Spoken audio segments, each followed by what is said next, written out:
бүгдээрээ SPS програмыг ажиллуулж асуудлын хуудсанд дагуу асуудалгаа хэрхэн variable view болон data view талбарт оруулах талаар үздэцгээе. За бидэнд интернет хэрэглэгчийн судалгааны 14 асуулга бүх юм асуулгын хуудас байна. Өөрөлдвөл та яг энэ асуулгын хуудсын дагуу судалгаанд оролцогчдоос судалгаа авсан гэсэн үг. За таны хөөс, таны нас, боловсролын түвшин, өрхийн сарын дундаж орлого, за интернет банкны үйлчилгээний талаар асууж тодруулах зүйлсээ ямар сугаар болж авдаг вэ гэх мэтчлэн нэг болон олон сонголтод ийм асуултууд холилдсон нийт 14 асуулга байна. За энэхүү судалгааны асуулга нь зөвхөн SPS-ийн сургалтын зорилттой учраас за ямар нэгэн албан байгууллагын нэр хүндэд бол халдах зорилгогүй байгаа. За яг энэ асуулга судалгааныхаа асуултын дагуу бүгдээ SPS-ийнхаа variable view хэсэгт бол шинэ data setting гэж үүсгээд за амар хичээлдэр үтсэн тийм ээ new data set. За new data set дээр дарлаа. Ингээд ийм шинэ хоосон талбар бол үүснэ. За энэ Optbot гэдэг энэ талбар маань бол үр дүнгийн мэдээллийн цонх байгаа. За өмнө хичээлдэр мөн бас энийг тайлбарласан бүгдээ. За түр доош хичээнийг. За одоо variable view буюу data view гэсэн хоёр үндсэн талбартай. За data view талбар бол бидний хариултууд маань шивэгдэх талбар. За харин variable view талбар маань бол асуулгын хуудсан дах бүх асуултууд буюу хувьсгчуд маань шивэгдэх талбар байгаа. За нэм хэсэгт бол нэрээ өгнө. За өөрөлдвөл нэгдүгээр асуултыг бүгдээрээ A1 гэж нэрлэе. За type бол тухайн асуулгын маань төрөл гэсэн тийм ээ. За weight гэдэг нь бол өргөн, decimal гэдэг нь бол тухайн асуулгаа ямар орны наривчлал гарах, үр дүнгийн ямар орны наривчлалыг нь бол зааж байгаа. 1 гэх юм бол 10-ны орны наривчлалтай, 2 гэх юм бол 100-ны, 1000-ны гэдэг наривчлалыг ингэж тохируулж өгч болно. За таны хөөс дээр бол заавал энэ орны наривчлалаар хараадах шаардлага байхгүй. За тийм учраас тийг болгоё. За label хэсэг дээр энэ A1 гэдгийг яагаад тодорхойлж байгаа дэлгэрэнгүй асуултыг бол шивж оруулж өгнө. Таны хөөс гэдэг харуулчих. За одоо value хэсэг бол хамгийн чухал хэсэг гэж түрүүний өмнөх хичээл дээр ярьсан. За value хэсэгт маань одоо ямар нэгэн код ороогүй байгаа учраас ингээд хоосон гэдэг бол бичиг гарч ирж байна. Одоо энэ 3 цэг дээр дарна. За 3 цэг дээр дарахаар value labels гэдэг энэ туслах цонх гарч ирж байгаа. За энэ value болон label гэдэг энэ хоёр хэсэгт код болон кодод харгалзах асуулгынхаа хариултыг бол шивж оруулна гэсэн үг. За асуулгынхаа хуудсын доод талд энийг харах юм бол эмэгтэй, эрэгтэй, value гэдэг тэр 1 2 гэдэг кодыг бол ингээд тус бүрт нь харгалзуулаад өгсөн байна. За тийм учраас value хэсэгт бол 1 гэдэг кодыг оруулъя. За 1 гэдэг кодоор эрэгтэй хүмүүсийг бол төлөөлүүлж байна гэд. Ингээд label хэсэгтэр нь тухайн кодоо тодорхойлж байгаа хариултаа дэлгэрэнгүй бичиж оруулах нь байна. За ингээд бичиж оруулсны дараа add дарахад за энд хоосон байсан талбарт маань за саяны код маань за label буюу тайлбар хэсэгтээ ингээд орж өгнө. За одоо 2 гэдэг код маань за эмэгтэйчүүдийг 2 гэдэг кодоор кодлолоо. За add тавьж дарлаа. За эрэгтэй буюу 1 гэдэг кодын дараагаар хоосон байсан талбарт маань ингээд 2 коднууд маань ингээд хоёулаа орж ирж байна. За энэ 2 кодоо бас засаж болно. За эрэгтэй гэдэг яг нэг бүгдээрээ томоор бичих тийм ээ. За ингэсэн тохиолдолд засварлаад энэ change гэдэг дээр бол дарна. Гэт. За нөгөө E-үсгэн жижиг байсан бол одоо том болгоод харагдаж байна. За одоо энийг E-үсгийг мөн том болгож харъя. За ингээд change гэдэг дээр дарахаар шууд өөр автоматар ингээд солиогдож байна. За мөн устгаж болно тийм ээ. Remove дарахаар ингээд автоматар ингээд өөр устгаж байна. За эмэгтэй. За 2 гэдэг код маань бол эмэгтэй ингээд дарлаа. За хоосон байсан талбарт орлоо. За нэгдүгээр асуулт маань бол ингээд болсон байна. За тэгвэл нэгдүгээр асуулт маань ямар төрлийн асуулт вэ? Шкал юм уу, ординал юм уу, номинал юм уу тий? Тэгэхээр энэ маань ямар нэгэн тоонд нэр өгч чадвалж байгаа учраас номинал төрлийн асуулт болох нэ. За ингээд хоёрдугаар асуултаа шивээ. За хоёрдугаар асуултаа бүгдээрээ A2 гэдэг нэр өгөөд. За A2 гэдэг нэр өгөөд. За тэр маань таны нас гэдэг асуулт байсан юм байна. Таны нас. За энэ таны насыг бас 10-ны орны хавьчлалаар 100-ны орны наривчлаар харах шаардлагагүй. За 10-ны орны наривчлаар харъя. За value хэсэгт бол яг энд өгөгдсөн асуултын хариултын дагуу 1-ээс 4 гэдэг кодоор бол кодлох юм байна. За 1 гэдэг код маань 18-аас 25-наас. За 2 гэдэг код маань 26-аас 35-наас. За 3 гэдэг код маань 36-аас 45-наас. За 4 гэдэг код маань бол 46-аас дээш насныхныг 4-өр кодлсон бахна. Ингээд дарлаа. За 2-р асуултын манай value хэсэг бол ингээд дууслаа. 1-ээс 4 гэдэг кодоор кодсон. Кокой дарлаа. За measure хэсэг маань энэ бол бас тоонд нэр өгч хадгалж байгаа учраас за номинал төрлийн асуулт болох нэ. За ингээд 3-р асуултаа манай боловсролын түвшин гэдэг асуулт байна. За бүгдээр 3-р асуултанд А3 гэдэг нэр өгье. За ер нь хөвчлийн нэм хэсэгт бол богино байвал зүгээр байдаг. За энэ манаас тоогоор шууд эхэлж болдгоо. Зай авч бас болдгоо нэм хэсэгт. Одоо жишээлбэл А4 хичээ зааваад ингэм бол танихгүй шууд автоматар ингэж гарч ирдэг. За альш үргэлжилсэн байх хэрэгтэй гэж үздэг. За 3-р асуулт маань боловсролын түвшин.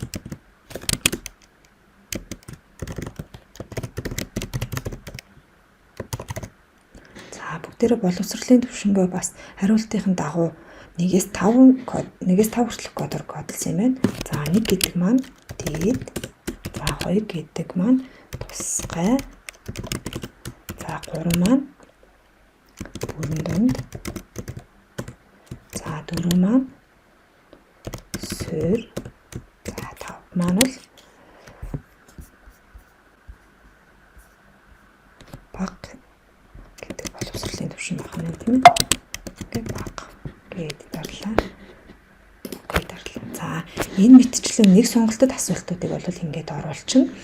За харин олон сонголтод асуултуудыг хэрхэн оруулах вэ гэхээр одоо жишээлбэл бидний энэ асуулга судалгаанаас энэ 5-р асуулт бол олон хариулт сонгож болно гэсэн юм асуулт байна тийм ээ. Энэ олон хариулт сонгож болно гэдэг ингээд бичсэн.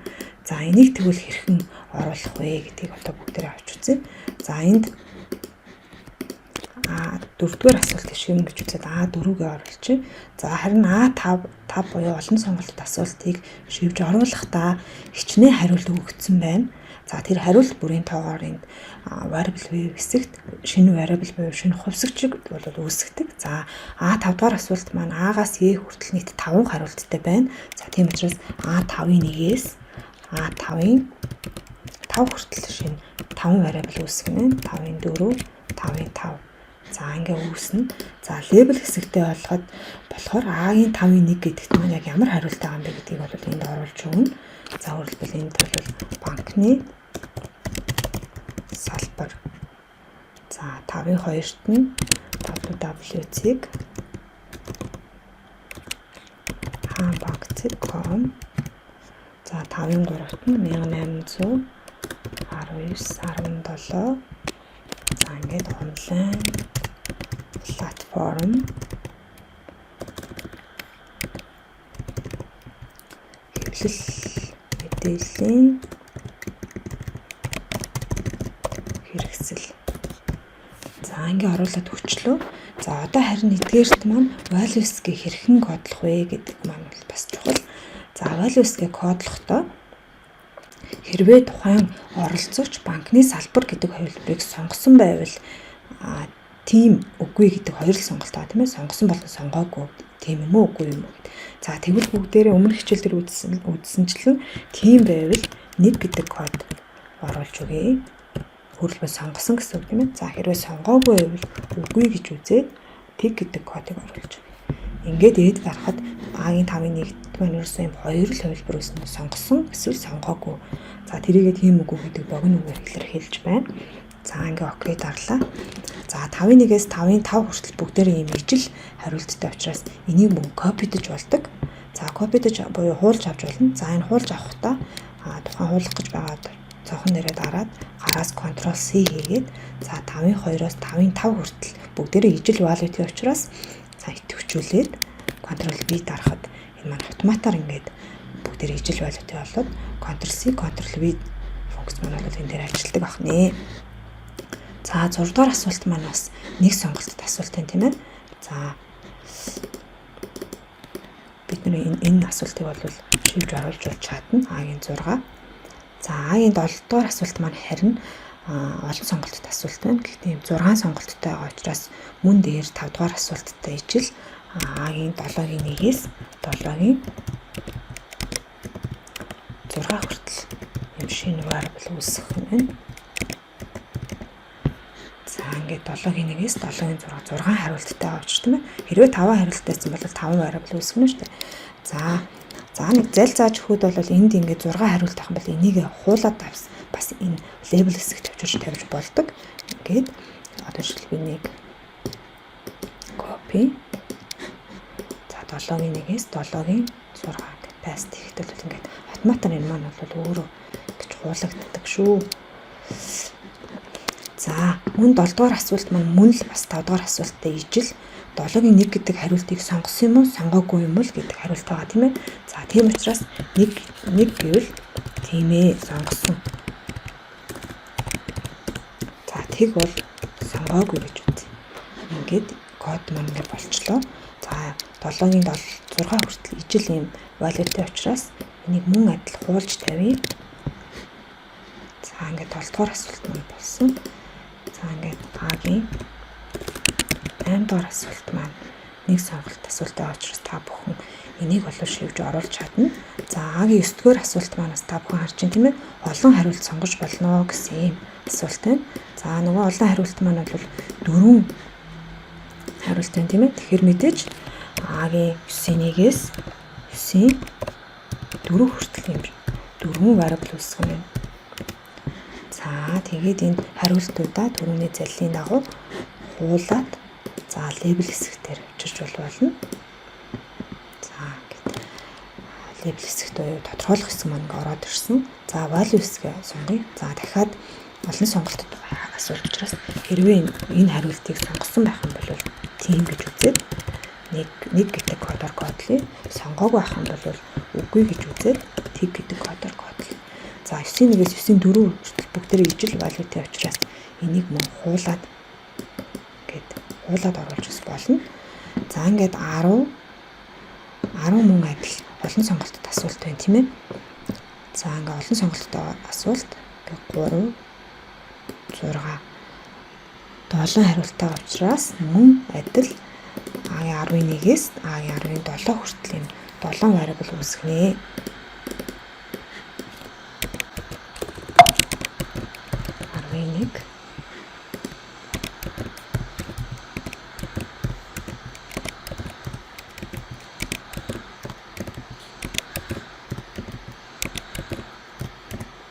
Ингээд 7 variable үүсгэнэ. Энийг юм хуулаад авчираад тавья. Хвчлэн цаг хэмнэх үүднээс яавал хялбар оруулж болох вэ? Тэр аргуудыг л хайх хэрэгтэй. За ингээд 11-ээс 17 хүртэл оруулсан. За value хэсэгт код маань бас ижил сонгосон байвал тийм гэж үзээд нэг гэдэг кодоор кодлъя. Сонгоогүй байвал үгүй гэж үзээд тэг гэдэг кодоор кодлъё. Ингээд энэ маань мөн 11-ээс 17 хүртэл ижил value-тэй учраас хуулаа тавьж болно. За ингээ А-гийн 11 гэдэг асуулт бол 11 дугаар асуултыг та бүхэн шивэд оруулж чадна. Яагаад гэвэл энэ маань нэг сонголт асуулт тийм ээ. За мөн А-гийн 12-ыг ч гэсэн шивж оруулж чадна. За А-гийн 13 дугаар асуулт бас арай өөр юм шиг юм төрлийн асуулт байна тийм ээ. Гэхдээ энэ маань бас энэ төрлийн асуултыг бас олон сонголтод асуулт гэж үзнэ. За олон сонголт асуулттай 1 2 за хүн өндөр шимтгэл бага хугацаа уян хатан хаанаас ч нээх боломжтой ашиглахад хялбар гэдэг эдгээр хөлбөрүүдийг бол шинэ variable гэж үзээд за А-гийн 13-ийн 1-ээс за нийт 5 хөлбөр байгаа учраас 5 variable үүснэ гэсэн үг.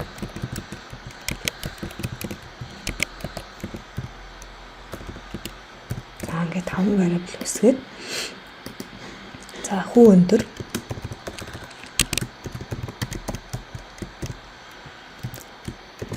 шимтгэл бага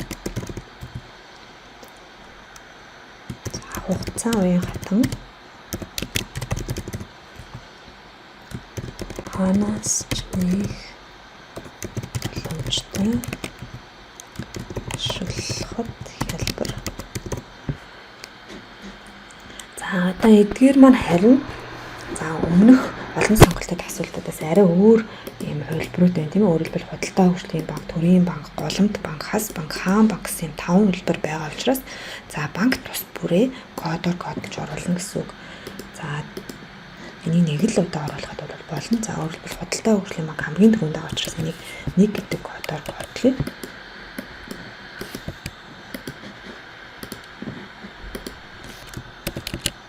Худалдаа хөгжлийн банк. За дараагийнх нь төрийн банк байна. За гурав дахь нь голомт банк. За дөрөв дэх нь хас банк.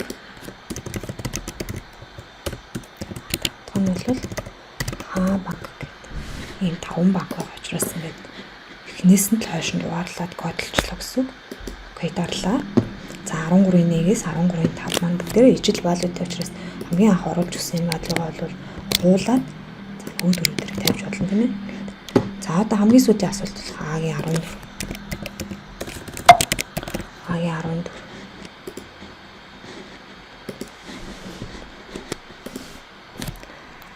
За нэг сонголтод асуултыг бол та бүхэн бүгдээрээ оруулж болж чадна.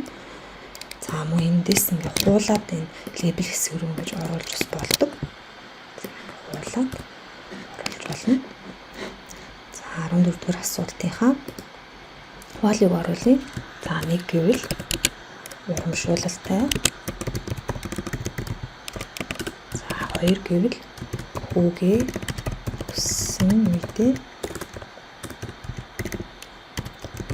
зарлагдах боломжтой. 3 гэвэл бусдад бэлэглэх боломжтой. 4 гэвэл дансандаа өссөн нэрээ өгөх. За ингээ 11 дугаар асуултаа шивээд бүгдээрээ оруулчлаа. За ингээд 11, 12-ыг төлдөөсөн байсан тийм ээ. За тэрийг оруулъя. Тэс хуулаад паст хийж болно. 12-ыг мөн хуулаад тавья. За копи. За паст. За урд талдаа нөгөө юм дэс дугаартай тохиолдол бас ингэх тохиолдлууд бол байдаг. Та өөр банкны интернет банк ашигладаг.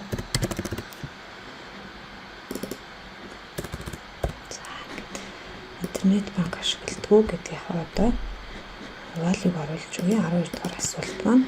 За тийм бол нэг, үгүй бол 2 гэсэн байна.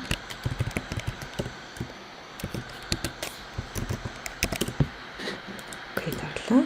За 11 дугаар асуулт маань харин маш муу бол 1.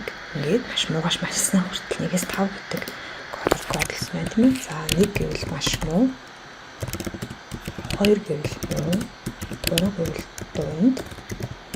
4 гэвэл сайн. 5 гэвэл маш сайн. За ингээд энд харж багшлаа энэ өснөгтөнд байгаа кодоор ингээд кодлоод оруулчихлаа. За биднэрт 8 дугаар асуултаа асуултээсэн. Тавтамж юм байна тийм ээ. Заавал энд бас лейбл хэсэг дээр бас асуултаа бүгдийг нь оруулахгүй товчгоор бас ч оруулж болно. Ингээд тавтамж тийм эсвэл ашигладаг тавтамж гэдэг юм уу тийм.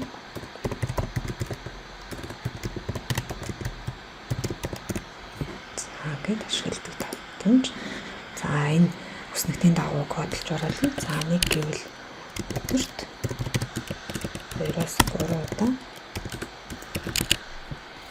өдөрт 1-ээс 2 удаа 7 хоногт 2-3 удаа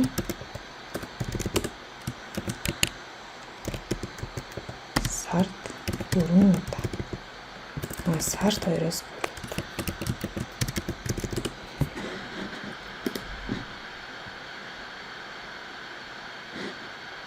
За 6 дугаар асуулт.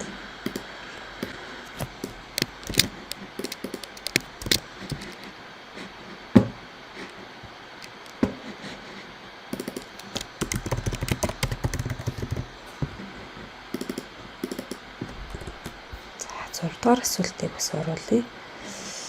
За та интернет банк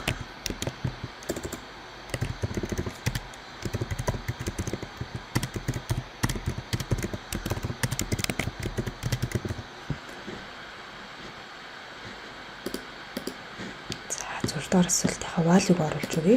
За ингээд 1-ээс 5 хүртэл код кодлсон байна тийм ээ. За 1 гэдэг код маань олон оронтой нууц үг. За 2 гэдэг код маань үйлдэлүүдийн дараалал. За 3 гэдэг код маань үйлчилгээнүүд. Болгох төвөгтэй. 4 гэдэг код маань гүйлгээний лимит. 5 гэдэг код маань нэвтрэх нууц үг. Гүйлгээний нууц үг. Ста. Окей. Болчихлоо. За 4-р асуулт кодлоо. За энэ яг энэ өснөгтийн дагуу кодлож байгаа. Энийг болвол 300-аас 500 мянган төгрөг гэж тийм ээ. За мөн эндээс ингээ хуулаад тавьж болно. За дараагийн 2 гэдэг код маань бол 600-аас 900 мянган төгрөг. За 3 гэдэг тоо маань 1 саяас 1 сая 399 мянган төгрөг. За 4 код маань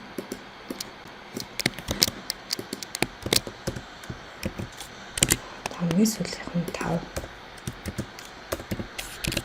сайн 800 мянгаас дээш.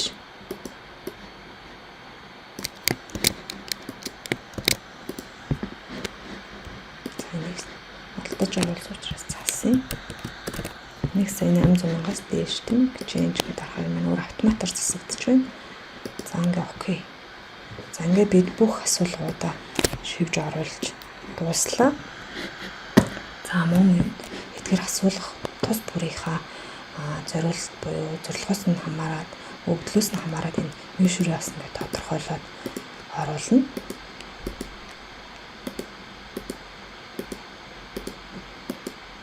За мишүрээ тодорхойлж оруулсны дараагаар бид дата view талбартаа Excel-ийн түүхий датанаас цэвэрлсэн кодлолтуудаа оруулан дата view талбар руу оруулна. За цэвэрлсэн дата маань бол ийм хэлбэртэй харагдана. За яаж кодлсноос ч шалтгаалаад тийм ээ. Дан юм том мэдээлэл харагдана. За энэ том мэдээллүүдийг бүгдийг хуулаад за дата view талбарын А1 гэдгээр асуулт 1-р мөрний нөхцөлийн зэгээс хуулаад тавьчихна. Copy paste гээд Ctrl C Ctrl V дарахад автоматар өөрөө ингээд ороод ирж байна тийм ээ. За ингээд ороод ирсэн байна.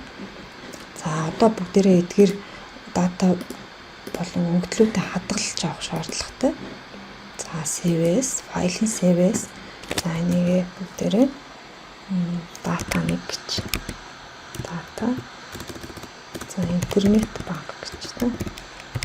Интернет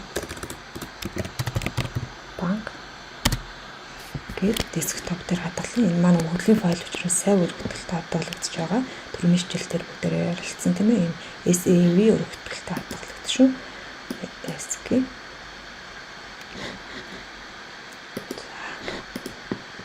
За дараагийн хичээлээр уулзцаа.